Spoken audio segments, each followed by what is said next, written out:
이게 시대적 요청 구조를 못 맞췄을 수도 있겠다라는 생각은 해요. 사실 말로 떠드는 시대가 거의 끝났습니다. 말로 떠드는 시대. 그러니까 그거 모르세요? 봐봐. 맨 처음에 SNS가 움직일 때 제일 먼저 떴던 게 트위터예요. 트위터. 지금 일론 머스크가 55조인가 50조인가를 주고 인수했다는 그 트위터, 단문을 쓸 수 있죠. 문자로 얘기하면 짧은 문자, 사진도 못 들어가고, 그 트위터로 해가지고 떴던 사람이 한 명 있지. 불교계 해민 스님이죠. 해민 스님이죠. 그래서 그거 트위터에 쓴 글들을 모아서 책을 내고 하면서 해민 스님이 뜨게 된 거고, 그 다음이 페이스북은 사진까지 넣을 수 있었던 거죠. 그래서 사진으로 바뀌어가는, 단문에서 사진으로, 그리고 그게 동영상으로 넘어가는 게 유튜브고, 시대 변화를 알 수 있죠. 그리고 유튜브는 기니까 이제 짧게 뭘 제주껏 해봐 라고 하면 틱톡이 되는 거고, 그리고 틱톡한테 유튜브가 밀리니까 유튜브에도 쇼츠 기능이 생긴 거고, 그러니까 짧고 동영상 중심으로 간다라는 걸 알 수 있는 거예요. 그런데 길고 떠드는 중심으로 가서는 이게 승산이 없겠다라는 생각이 들죠. 저희 어렸을 때는 뭐라고 얘기했냐면, 신문에 한 줄만 놔도 매출이 달라진다라는 얘기가 있었어요. 지금은 신문에 뭐가 나오는지를 알지도 못합니다. TV도 제대로 안 봅니다. 그래서 저런 거 뉴스나 이런 거 외에는 KBS, MBC 없어도 사는데 아무 지장 없어. 저런 데 세금을 불 필요도 없어. 그러니까 그냥 연합뉴스 채널 이런 거 하나만 만들어 놓고 하면 끝날 것 같아. 나머지 저거 보지도 않는데 뭐 한다고 저런 데다가 세금을 갖다 묻어. 그쪽 관련자들이 들으면 지랄을 하겠지만 현실이지. 네가 그걸 어떻게 아느냐?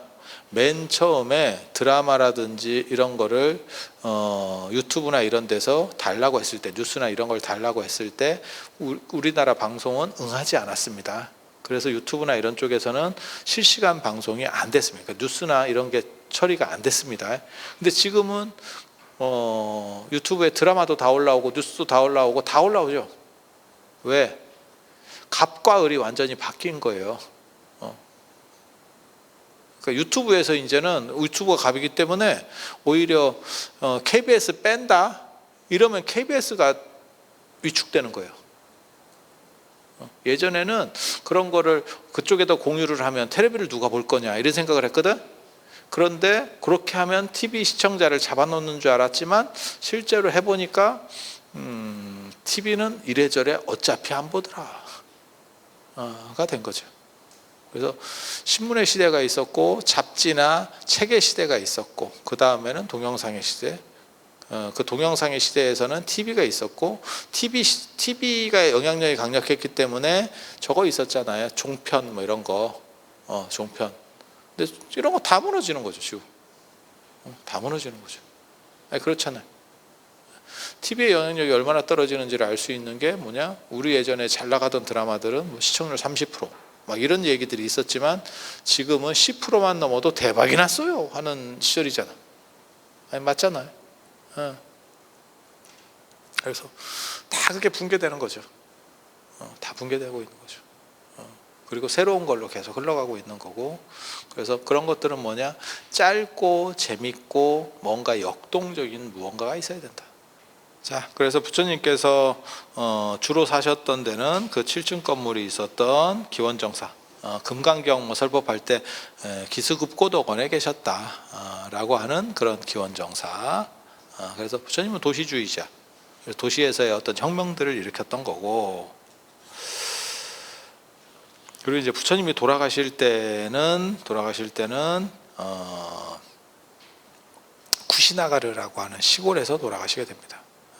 완전 시골은 아닌데 그게 이제 말라족의 나라였는데 그냥 시골입니다. 지금 생각해 보면 약간 서울이나 경상도나 수도권이나 경상도나 이런 거 아니고 전라도나 이런 거 아니고 한 강원도쯤, 우리 식으로 얘기하면 강원도를 폄하하는 건 아니고요. 제가 강원도 사는 사람이기 때문에 폄하하는 건 아니지만 어떤 느낌인지는 아시겠죠?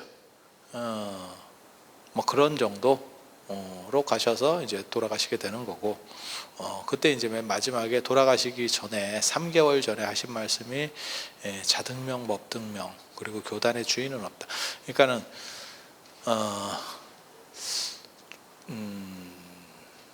불교는 지방 자치제를 추구했어요. 처음부터 중앙 집권제를 추구한 게 아니고. 그러니까 기독교하고 비교하면, 기독교는 처음에는 루터가 저기 개신교 운동하기 전에는 중앙 집권제죠. 중앙 집권이 누구냐? 교황입니다. 교황입니다. 교황. 불교는 교황제를 추구하는 게 아니에요. 각 지방마다 그 특색이 있고 그들에 의해서 스스로 결정해라 라고 하는 지방자치제 같은 겁니다. 우리가 지금 이제 젊은 사람들은 잘 모르겠지만, 저 같은 경우는 중앙집권하고 지방자치제를 정확하게 이해하고 있죠. 왜냐하면 지방자치제가 우리나라에서 그렇게 역사가 오래되지 않았잖아요. 그전에는 대통령이 뭐 대구시장 그러면 그냥 대구시장 누구 시키면 되는 거예요. 임명직이었잖아요. 임명직. 그죠? 민선 아니고 그냥 위에서 관선으로 그냥 내리는 거죠. 그래서 중앙에서 장관 못하고 이제 좀 찌리하고 줄은 잘 섰고 이런 사람들이 이제 광역시 시장 뭐 이런 거 내려가고, 어디 도지사 이런 거 내려가고, 아니 그랬었잖아요. 그걸 우리가 봤잖아요. 그런데 지방자치제가 되면서 뭐 여러 개가 다 선거로 다 뽑고 뭐 이렇게 이제 상황들이 바뀐 거죠. 그래서 지방자치제가 좋은 건지는 저도 정확하게는 잘 모르겠어요. 제가 지방자치가 된 뒤로 지금 살아보니까 이게 뭔지 너무 선거를 많이 하는 거 아닌가 이런 생각. 교육감 누군지도 모르겠고, 이름도 모르겠고 저놈도 모르겠고, 선거를 가야 될 의미도 잘 모르겠고, 그런데 선거를 해야 된다 하고, 아니 대통령이나 뭐 광역시장이라든지 이런 부분들은 좀 알겠는데, 교육감 정도만 돼도 잘 모르겠고, 구의원, 뭐 시의원, 뭐 어떤 놈인지도 모르겠고, 어느 당인지도 잘 모르겠고. 아니 여러분도 비슷하지 않으세요? 여러분이 사시는 구의원, 시의원이 이름이나 압니까? 근데 이거를 투표하는 게 의미가 있나 싶고, 딱 그 학생회 선거하는 느낌인데, 대학 다녀보면 학생회 선거 어떤 놈이 나왔는지도 모르겠고, 근데 또 투표는 하라고 더럽게 독려는 해요. 왜? 어느 정도 이상의 학생이 투표를 안 해버리면 무효가 됩니다. 학생의 선거는 투표율이 어느 정도 이하로 떨어져 버리면 무효가 돼요. 그러니까 누구든지 나와서 투표만 하라는 거예요. 투표만 하면 자기네 세력이 많은 사람은 그냥 되는 거예요. 그래놓고 맨날 학생회 수첩값 띄어먹었다고 나오고, 그러면 수첩값은 더럽게 그거 막 한 2, 3년에 한 번씩 터지는 것 같아. 그러면 수첩값 사건. 그래서 나중에는 결국 학생회비를 등록금에서 분리해 있습니다. 지금은 아마 여러분은 잘 모르실 거예요. 등록금이 있고, 예전에는 등록금에다가 학생회비를 붙여서 받았어요. 그러니까는 뭐하고 똑같은 거냐면 KBS 수신료하고 똑같은 거지. KBS 수신료를 따로 받았을 때는 사람들이 안 냈거든. 그러니까 정부에서 아주 얍삽한 짓을 했잖아. 그게 뭐냐면 전기료에다가 KBS 수신료를 합산시켜 갖고 지금 받고 있잖아요. 그래서 전기료를 안 낼 수가 없잖아요. 전기료, 가스료, 수도료는 이거는 안 낼 수가 없잖아요. 아니 맞잖아요. 그렇게 해서 묶어서 줘버리니까 KBS 수신료를 계속 받아가면서 그렇게 하니까 쟤네들이 대충 사는 거지. 받아 먹으니까 고맙습니다가 아니고, 받아 먹으니까 뭐 편안한데 뭐 이러면서 대충 하고 있는 거지 저것들. 그래서 그렇게 된 건데, 학생회비도 그랬거든요. 등록금에다가 넣어서 받았거든요. 그런데 하도 학생회가 문제들을 일으키니까 모든 대학에서 그렇게 했습니다. 지금 모든 대학이 그렇게 바뀌었습니다.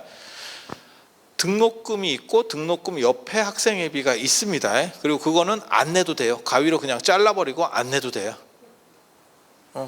지금도 말 나오는 것 중에 하나가 뭐냐면 KBS 수신료 그거 따로 징수해라. 그러니까 전기료의 합산징수 말고 전기료 옆에 이렇게 따로 붙이면 돼요. 그러면 사람이 낼 때 뜯어버려.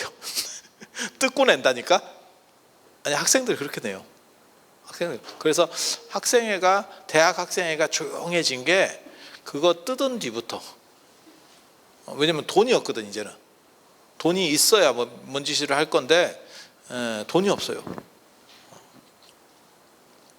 그래서 세상은 그런 방식도 괜찮구나라는 생각을 해요. 그래서 저는 꼭 이 지방 분권, 지방 분권이라고 하는 게 꼭 옳은지도 잘 모르겠어요. 그러니까 중앙 집권과 지방 분권이 적절한 조화를 이루어야 되는데 그게 쉽지는 않아요. 그래서 교황제는 중앙 집권이었기 때문에 교황들이 계속 문제를 일으키고, 아유 그씨 자기 마누라한테 성을 사준 교황도 있고 뭐 많아. 그쪽도 찾아보면 내가 진짜 말을 안 해서 그렇지 그 교황의 역사를 보면 대단해요. 그리고 그 교황 올리려고 막 세력 집단들끼리 막 밑에서 작업해가지고 또 하고 이게 고난이 있으니까 별짓을 다 해요. 그리고 올라가면 이건 종신이고 황제권하고 비슷한 거예요. 견제의 대상이 없습니다. 그러니까 교황이 내 마누라한테 내가 성 사줘야지 이러면 성 사는 거예요. 어떤 생각할 때는 그게 가능합니까? 그리스 정교회도 아니고 그 다음에 뭐 러시아 정교도 아니고 걔네는 결혼하니까 그런 것도 아니고 저거는 로마 카톨릭은 결혼 안 하는데 그게 가능합니까? 센 놈이 하는데 누가 그걸 고양이 목에 방울을 달겠어? 그렇게 가는 거예요. 그렇게 가는 거. 그래서 중앙 집권과 지방 분권, 불교 같은 경우는 지방 분권을 하다 보니까 어떤 일이 벌어지느냐, 다양성으로 발전을 해요. 그래서 불교가 여러 가지 복잡한 내용들이 많아지는 겁니다. 각 지역에 맞는 특색으로 발전하는 거죠. 어떻게 생각하시면 되냐면 우리가 지방자치제 한 뒤에 뭐가 엄청나게 많아졌냐면 쓸데없는 지방 축제들, 어디서 듣도 보도 못한 뭐 고추 축제, 인삼 축제, 어디 뭔 축제 들어보셨죠? 뭐 빙어 축제, 어쩌고 아니 뭐 하는지는 잘 모르겠는데 있어. 그나마 제가 얘기하는 거는 큰 거예요. 지나가다가 듣도 보도 못한 것들 무진장 많아. 성공하면 다행인데 대부분은 그 중에서 한 70%, 80%는 다 실패했죠. 그래서 이제 지자체가 되면서 그렇게 이제 그런 행동들을 많이 했죠. 그리고 지금은 그런 축제들을 다 축소하는 시대로 바뀐 거예요. 왜? 예산만 많고 이게 실질적 관광 유인 효과나 안 그러면 뭐 소비 증대를 해주는 효과들이 별로 안 나타나니까 이제 지금은 없애는 추세로 바뀐 거고. 그런데 불교 같은 경우는 지방자치제로 원래 처음부터 시작을 했으니까, 그리고 인도는 땅이 넓고 이러니까 우리는 나라가 땅이 크지 않으니까 지방자치로서의 특색 있는 지방자치를 하기가 어렵습니다. 그 동네가 그 동네고 그 동네가 그 동네지. 근데 인도나 중국만 같아도, 인도, 중국, 미국만 같아도 완전히 달라져요. 그건 그럴 것 같지 않아? 네. 동쪽하고 서쪽하고 어디가 같겠어. 완전히 이건 뭐 계절도 다르고 인종도 다르고 말도 다르고 막 이래버리는데, 그래서 그런 식의 특수한 문화들이 나오게 되고, 그런 것들이 불교의 다양성, 좋은 말로 하면 다양성, 나쁜 말로 하면 뭐 어떻게 될까요? 복잡성이 되죠. 다양성이나 복잡성이나 똑같은 얘기입니다. 중앙 집권이 되면 힘이 한쪽으로 몰리면서 부패하기 쉽고, 그 다음에 잘못된 판단을 했을 때 문제가 생길 수 있죠. 그리고 폭주하기도 쉽고, 그런 이제 문제점들. 그 다음에 획일성의 단점이죠. 획일성이 쉽기는 한데 재미가 없죠. 그래서 하나님만 믿으면 뭐든지 다 잘 된다. 그것도 뭐 말이 될 것 같긴 한데, 하나님은 무슨 죄가 있길래 그 모든 걸 다 들어줘야 되지? 내가 갑인데 왜 을의 모든 것을 다 들어줘야 돼? 그렇게 생각해 보면 이게 뭔가 논리적으로 모순이 있는 것 같은데, 을이 들어주는 거고 갑이 원래는 갑질을 하는 건데 희한하게도 기독교는 모든 을의 소망을 갑이 들어준다라고 하는 말 같지도 않은 논리를 전개하는데 사람들이 그걸 또 믿어요. 현실에서도 안 되는데, 현실에서도 안 되는데.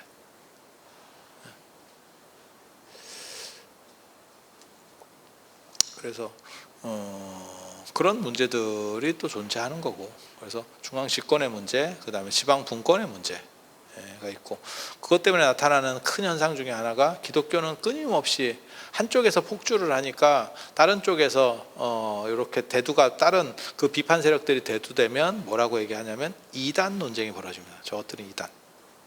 그러니까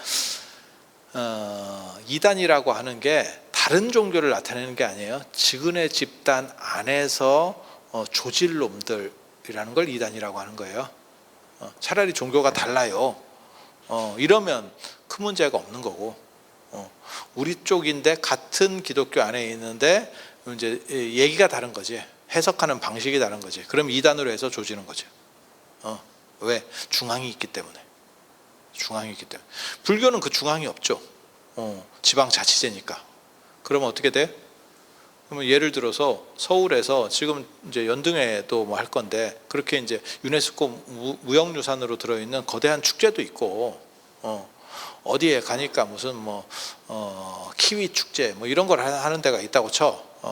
예를 들어서 아니면 호박엿 축제, 울릉도 호박엿 축제 뭐 이런 거.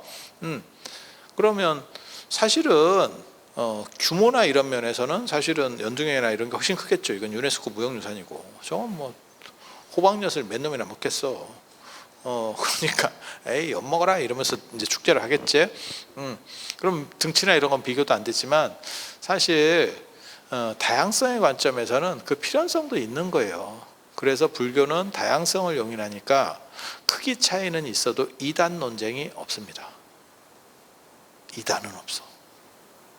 근데 기독교는 계속 이단 논쟁이 나오죠. 왜? 중앙에 정통이라고 하는 어떤 것이 하나가 있으니까. 그거 다르면 이단이죠. 불교는 그 정통이라는 개념을 세우지 않았기 때문에 이단도 없는 겁니다. 다양성이라고 하는 게 장점이라고 보시면 돼요. 자, 그리고 맨 마지막에 보면 115쪽에 맨 마지막 쪽에 제도화의 거부와 소소율의 폐지 이렇게 나오는데, 부처님께서 돌아가실 때 이렇게 상황들을 보니까 시대가 바뀌어서 어떤 계율을 제정해 놓고, 그러니까 어떤 원칙, 교단의 법칙, 사회로 얘기하면 법이죠. 법률을 제정해 놨더니 부처님 돌아가실 때, 부처님 오래 사시잖아요. 그러니까 돌아가실 때쯤 되니까 벌써 시대하고 안 맞는 거예요. 시대 변화상하고. 그리고 특징이 뭐냐면 모든 법은 뒷북입니다. 모든 법은 뒷북입니다.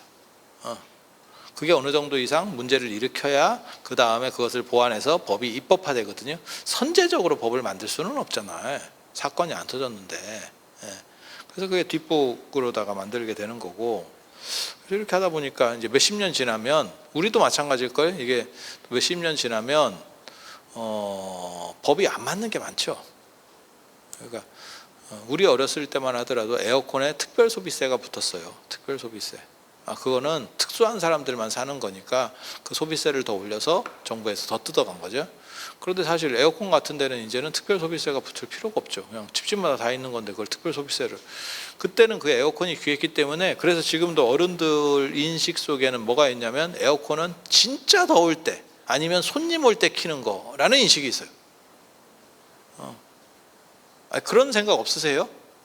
그래서 뭐라고 얘기하냐면 60 이상 된 분들 두 분이서 사는 아파트 이런 데에서는 무슨 얘기가 나오냐면, 우리는 1년 지나봐야 에어컨 한 열흘도 안 켜는 것 같아요. 이렇게.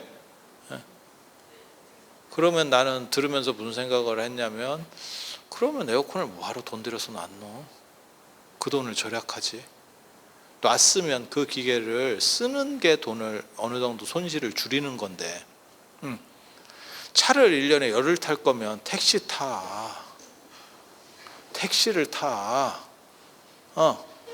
세워놨으니까 나는 근검절약하는 거예요. 안 사면 돼.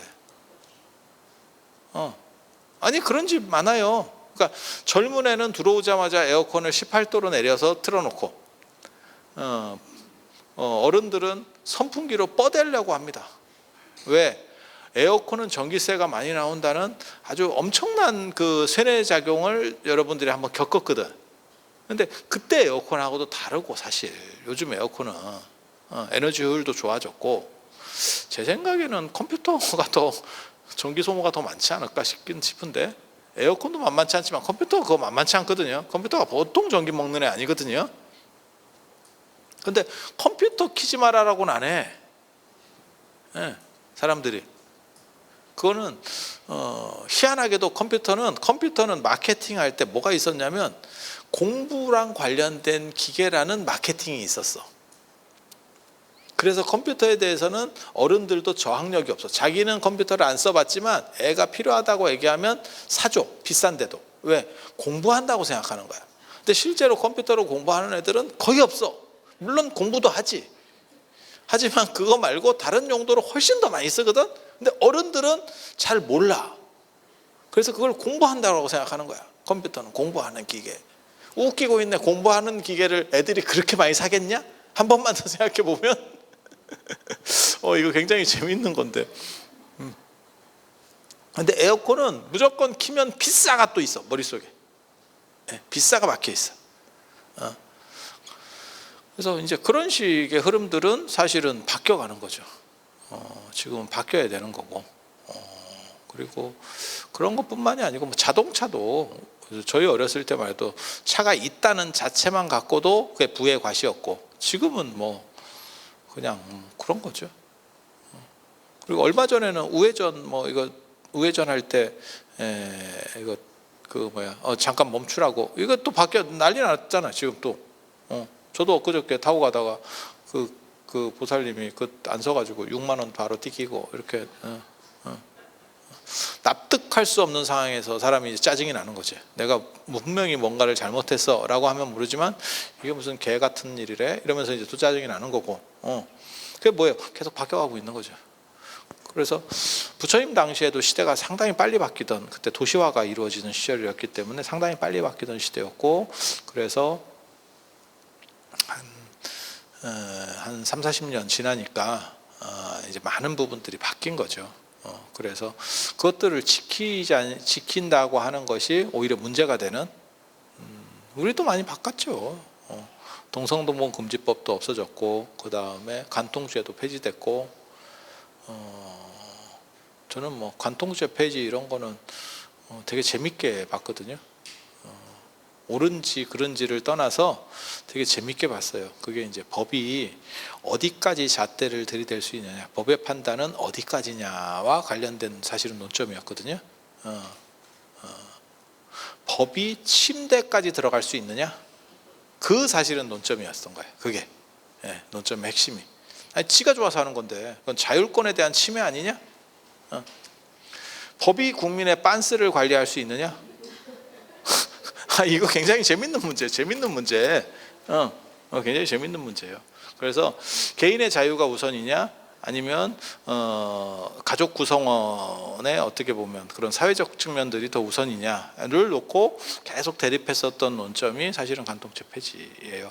그리고 지금도 그게 이제 말들이 아직도 있는 거죠. 그게 맞다 아니다, 맞다 아니다에 대한 이야기가 있는 거고, 근데 법은 이미 정해졌고, 그 얘기는 뭐예요? 추세가 바뀐 거죠. 그리고 또 최근 들어서 이제 낙태의 자유를 주장하는 문제들이 또 나오는 거. 그래서 세상은 그렇게 계속 바뀌어가는 거죠. 그리고 양쪽에 설득력 있는 구조를 다 들어봐야 돼요. 이게 맞다라고 접근하는 게 아니고, 얘네는 뭐라고 하지? 얘네는 뭐라고 하지? 관심 주제가 있으면 그렇게 들어보면 되게 재밌어요. 판단 기준을 어디로 세우느냐에 따라서 정당성이 달라져. 그러니까 뭐 살인을 했어요, 이런 얘기를 하는 게 아니야. 이게 미묘하게 잘라지는 부분들이 있거든요. 미묘하게 이렇게 갈라도 되고 이렇게 갈라도 되는 상황들. 그래서 그런 거는 들으면 되게 재밌어요. 그래서 부처님 당시에도 부처님 젊으셨을 때 정했던 것들이 부처님 돌아가실 때쯤 되니까 잘 안 맞는데, 계율이 잘 안 맞는데 현실에 이제 힘들어지는 거죠. 그래서 그런 건 어떻게 할까요? 이렇게 이제 아난이 물어보거든요. 그러니까 부처님께서 소소계는 폐지해라.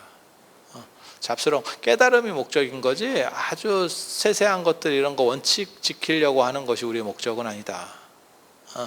본체를 잡아라. 본립이 도생이다. 근본을 바로 세우면 도가 생하는 거지 그걸 지연 말단적인 것에 묶여서 스트레스 받을 필요는 없다. 이렇게 말씀을 하세요. 그런데 문제는 어디까지가 소소계인지 어디까지가 말단인지를 모르겠는 거지. 가지치기 해라 하고 똑같은 거예요. 나무가 너무 무성해졌으니까 가지치기 해라. 가지를 끝에만 이렇게 칠하는 건지, 우리나라 저 가로수 꺾듯이 연필심 같이 남기라는 얘기인지. 우리나라 저 가로수는 기가 막히잖아. 어떻게 인간이 저렇게까지 나무를 깎을 수 있나? 지 거면 저렇게 깎겠나 싶은 생각이 들 정도로 나무 막대기 같이 만들어 놓잖아. 그런 거 보셨잖아요. 최근 우리나라 가로수에서 제일 제가 인상 깊은 건 뭐냐면, 우리가 원래는 이렇게 연필같이 깎아놨다가 나중에 이렇게 동그랗게 되면 또 한 번씩 연필같이 이렇게 쭉쭉 쳐주고 이랬는데, 최근 들어서는 메로나 같이 깎습니다. 네모로. 아세요? 가로수를 네모로 깎아? 메로나로 깎아? 맨날 다녀도 신경 써서 안 봐서 그렇죠? 기억 안 나시죠? 강남에서부터 그랬더라고. 근데 제가 그걸 어디서 맨 처음에 봤냐면 파리 가서 맨 처음 봤거든요. 파리가 메로나 같이 깎더라고. 그래서 그걸 메로나 같이 깎으면 이게 사각형으로 깎아 놓으니까 벽이 돼요. 가로수가 이렇게 벽처럼 만들어져. 그래서 야, 이것들은 되게 희한하다 내가 이랬거든. 맨 처음에 파리에 갔을 때 그렇게 깎아놓은 걸 보고 플라톤의 정신인가 내가 이랬거든. 유럽 사람들은 합리성을 강조하는 그런 측면들이 있어서, 그러니까 수학하고 관련된 합리성이거든요. 그래서 재단해서 이렇게 딱 규격적인 걸 좋아해요. 그거 이제 가장 대표적인 게 베르사유 궁전이죠. 자연을 얼마나 규격화시킬 수 있느냐에 대한 거죠. 그래서 베르사유에 가보면 그 앞에 엄청난 어떻게 보면 광장 같은 정원이 있지. 근데 그게 좌우대칭으로 착착착착 하고 어떤 나무의 벽들이 만들어지면서 약간 미로틱한 이런 모습들이 있죠. 그리고 그 베르사유가 사실은 근대 유럽의 정원 문화를 선도하는 거거든요. 궁궐 문화하고 정원 문화를 선도하는 거거든요. 그렇게 중요한데, 근데 걔네는 그런 식으로다가 딱 맞춰서 깎는 걸 좋아했고, 동아시아 같은 경우는 정원이 그런 게 없습니다. 이렇게 막 각 잡고 이런 문화 자체가 없어요. 자연스럽게 자연과 더불어서 방치하는 거죠. 그래서 우리는 가로수도 그냥 원형 같은 틱한 것들이 어떻게 보면 나무의 본성에 맞는 거죠. 나무가 네모로 자라진 않을 거 아니야. 그렇지 않아요? 그래서 이거는 동아시아적인 사고하고 유럽적 사고의 차이다라고 나는 생각을 했었는데, 우리도 그걸 받아들여 가지고 강남에서부터 시작됐어요. 메로나 가로수 깎기. 그러더니 이게 뭐 성남 이런 쪽으로 계속 내려가고 있더라고요. 제가 이렇게 차 타고 다니면서 별로 할 일 없으니까 이렇게 쳐다보고 있으면 그렇게 눈으로 보이더라고요. 그래서 저것들을 또 쓸데없는 거를 또 배워가지고 하고 있구나. 그들의 원리, 그들이 말하려고 하는 것과 우리가 말하려고 하는 것이 사실은 다른데, 동아시아는 곡선의 문화입니다. 직선을 싫어해요, 사람들이. 그래서 한복 같은 경우도 이렇게 보면 실제로 직선 같지만 다 곡선입니다. 이 소매선 뭐 이런 거 다 곡선입니다. 그런데 직선의 문화를 들여오는 거예요. 직선은 수학이고 합리성을 강조하는 거고, 곡선이라고 하는 건 자연주의입니다. 문화 배경이 사실은 완전히 다른데 그냥 갖다가 쓰는 거죠. 갖다가 쓰는 거죠. 누가 이제 파리 한번 가봤는가 봐, 공무원 중에서. 그래서 우리도 저거 합시다. 메로나 합시다. 누군가 그렇게 했는가 봐. 메로나 자꾸 얘기하니까 메로나 먹고 싶네. 너무 뜬금없는데 여기 조명이 있어서 좀 더워. 메로나. 어렸을 때 진짜 메로나 많이 먹었는데. 그냥 쓸데없는 소리였고요. 그래서 소소계를 폐지하라고 했는데 어디까지가 소소계인지를 정확한 판단 구분을 못하는 거예요. 진짜 나무 줄기만 남고 싹 날리는 건지. 정원에 나무들이 삐죽삐죽 나왔으니까 정원사한테 얘기해서 나무까지 좀 치라 그래. 그랬더니 이걸 싹 쳐야 됩니까? 어떻게 됩니까? 이런 아주 결국은 그게 답을 못 내고 그걸 제대로 이제 부처님 돌아가시기 전이라서 제대로 못 물어보고 기준점 없이 이제 돌아가시게 돼요. 그걸 답을 못 냈어요. 그래서 나중에 마하가섭이라고 하는 분이 부처님의 수제자라고 생각하는데 수제자 아닙니다. 부처님의 수제자는 당연히 사리불이고 두 번째는 목건년이고 마하가섭은 제가 보기에는 조금 상태가 메롱인 분인데 운 좋게 수제자가 됐죠. 그 대가족 제도에서 흔히 나오는 현상이에요. 부모님 잘 모시고 있던 아들은 어떻게 하다 보면 일찍 죽고 그리고 뜬금없이 뜬금없는 사람이 갑자기 대두하면서 난가 이렇게 그 난가가 마하가섭입니다. 그래서 마하가섭에 대해서는 사실 생각해 볼 점들이 굉장히 많이 있어요. 그리고 마하가섭은 원칙주의자입니다. 근데 부처님이 이런 원칙주의자 별로 안 좋아합니다. 그리고 부처님하고 친했던 제자, 부처님을 잘 따랐던 제자 같았으면 부처님이 돌아가실 때 모시고 다녔죠. 그래서 마하가섭의 가장 큰 문제점이 이제 나중에 나오는 임종을 못 봤다라고 하는 거죠. 지금은 임종 못 보는 게 별게 아닌데요. 옛날에는 임종 못 보면 여러분 어렸을 때 그거 말씀 못 들어보셨어요? 임종 못 보면 자식이 아니다. 그거 처음 듣습니까? 들어봤어요? 처음 들어요? 들어보셨어요? 임종 못 보면 자식이 아니다. 그렇게. 그거 이런 쌉소리를 해도 되는가 모르겠다. 이건 그냥 약간 그냥 헛소리 비슷하게 그냥 들어보세요. 어떤 집에 아들, 딸 합쳐서 자식이 8이 있는데 그분이 점을 보러 갔더니 자식이 없다라고 나온 거예요. 아들만 6인가 되는데 자식이 없다. 무자. 이렇게. 그러니까 이게 뭔 헛소리냐. 내가 지금 자식이 몇인데 이게 되냐. 그랬는데 나중에 돌아가실 때 임종을 못 봤어요.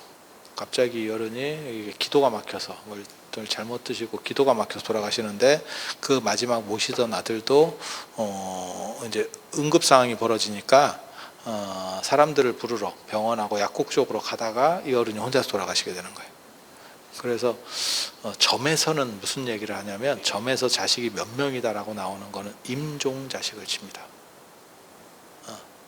그러니까 자식이 있어도 임종 자식이 없으면 0으로 나오는 경우들이 있어요. 그냥 쓸데없는 소리예요. 쓸데없는 소리예요. 쓸데없는 소리. 왜냐하면 지금 시대에는 안 맞는 얘기입니다.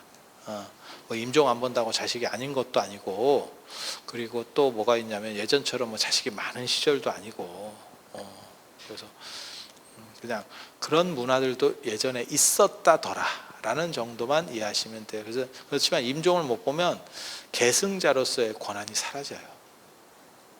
옛날 사람들은 그렇게 봤어. 그래서 돌아가실 때쯤 되면 대기지. 다 대기하고 있는 거죠. 언제 돌아가실지 모르니까.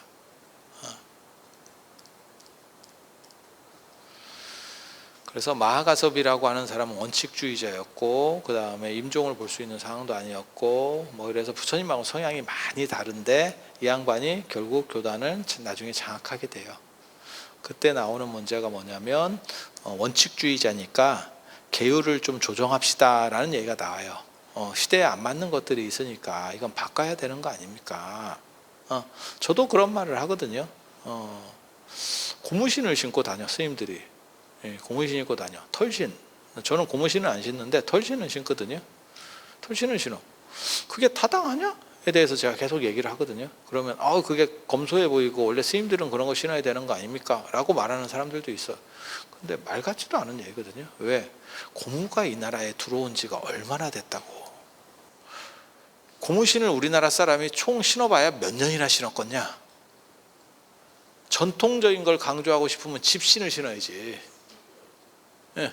집신은 전통성이 있어도 고무신은 일제강점기 때 들어오는 거예요. 그 이전으로 들어올 방법이 없지. 그냥 생각해 보셔도.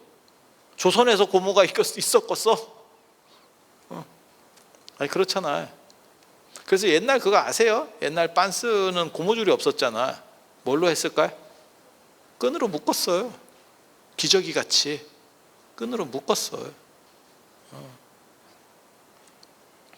그래서 그거 뭐 신어봐야 몇 년 신지도 않았던 거고 불편하고 이걸 도대체 왜 신어야 되느냐. 그래서 차라리 종단 차원에서 스님들이 신는 운동화를 좀 깔끔한 식으로 해서 막말로 얘기해서 뭐 나이키나 이런 데랑 콜라보를 해서 만들든지 그렇게 해서 그냥 똑같이. 예. 군대도 그렇게 하잖아요. 군대도 전투화 같은 게 그렇게 딱 나와서 신는 거예요. 아마 대한항공 스튜어디스 저런 애들도 다 그렇게 신을걸? 똑같은 걸 나오는 걸걸? 그렇지 않아요? 걔네 운동화 신고 다니진 않잖아. 비행기 안에서 똑같은 신발 신잖아. 그런 거예요. 그리고 제복이나 이런 것도 우리도 이런 거 이걸 굳이 왜 입어야 되는지 나도 잘 모르겠고, 덥고 불편하고 돈 비싸고 이걸 왜 입어? 그러면 이게 부처님이 입었던 겁니까? 아니죠. 그러면 입어야지. 그걸 내가 말할 수가 없죠. 이거 중국의 도사들이 처음 입던 그건데 뭐. 그래서 도포인 거고, 도포, 학창의 이렇게 나오는 거고.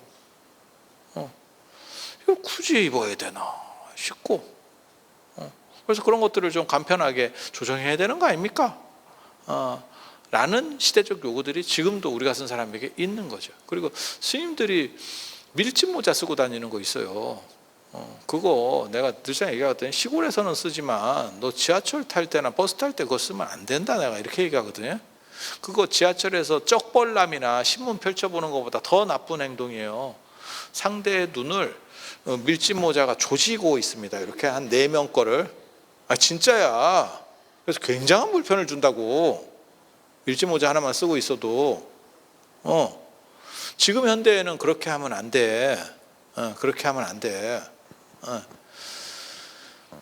쩍벌남이 안 되는 시절인데 밀짚 모자면 4명 자리를 차지한다니까, 모자를 쓰고 있으면.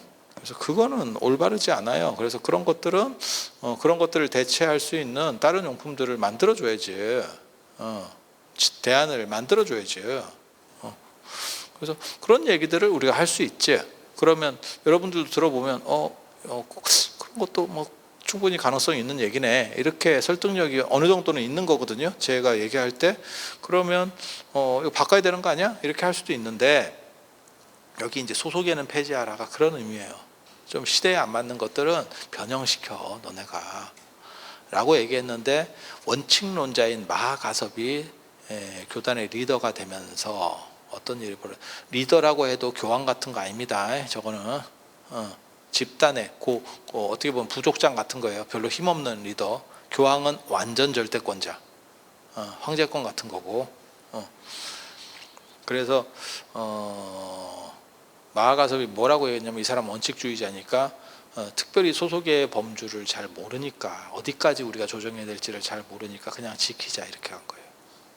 그래서 지금까지 계율 지키기가 어렵게 된, 굉장히 어렵게 된 상황들이 벌어지는 겁니다. 그러니까 원칙주의자 입장에서는 불편하지 않아. 원칙주의자 입장에서는 불편하지 않아. 자기는 원칙주의자니까. 하지만 사람들이 그거를 선호하느냐? 선호하지 않아. 제가 절에서도 그런 얘기 하거든요. 예불 시간을 3시나 4시에 하는 것이 정당하냐? 왜? 지금 애들이 몇 시에 자는지 여러분들 아세요? 12시에도 앉아. 그러니까 여러분들은 연세가 드신 분들은 12시에 주무셔요. 근데 젊은 애들 한번 봐봐. 12시에 앉아. 1시쯤 자는 애를 3시, 4시에 예불 한다는 게 되냐고. 그럼 부처님이 3시, 4시에 예불 하라고 정해놨으면 빼박입니다. 근데 부처님이 정한 것도 아니에요, 그게. 아까 이런 장삼은 내가 변형시키자고 말하지만 가사를 변형시키자는 말은 못해요. 왜? 부처님이 정한 거거든. 이건 덧대진 거, 왜? 추가된 거. 이 동네에서 추가한 거. 추가한 건 날려도 되죠. 본품이 아니고 사은품으로 딸려온 거라니까. 근데 사은품까지 꼭 지켜야 될 필요가 없잖아. 그래서 시대가 안 맞아요. 그러니까 무슨 일이 벌어지냐면 템플스테이를 할 때 아무리 좋은 프로그램을 만들어도 소용이 없어요. 왜? 9시에 자라고 하고 3시에 일어나라고 하니까. 9시에 정상적인 사람이 잠을 잘 수 있습니까? 현대인이? 못 자. 그럼 어떤 일이 벌어져? 9시에 잠은 잘 수 없는데 불 끄고 누워 계세요 이렇게 하면 12시까지 사람이 계속 머리가 아파. 안 그러면 핸드폰을 하고 있어. 불은 껐으니까 스마트폰으로 이렇게 하고 있어. 이해가 되시죠? 그렇게 해. 그러다가 이렇게 잘라고 하면 일어나래.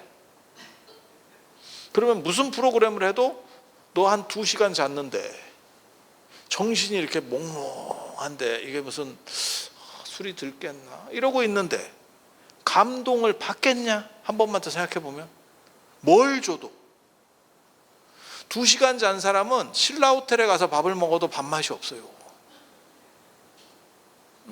그게 정상입니다. 그렇게 해서 그 다음날 템플스테이를 한 1박 2일 정도 하다가 안 그러면 2박 3일 정도 하다가 직장에 가면 더 피곤해.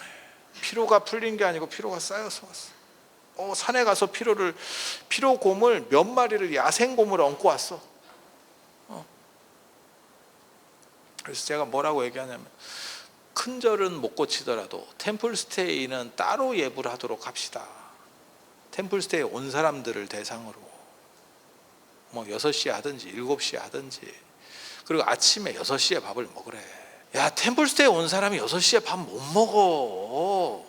6시에 밥을 먹을 수 있는 거는 진짜 60대 중반 이후에 할매들만 먹을 수 있어요. 6시에 밥이 넘어가. 애들한테 6시에 밥 준다고 일어나게 해서 한번 먹여봐. 여러분들 자녀분들이 먹나. 이게 무슨 고문하는 것도 아니고 불가능하다니까.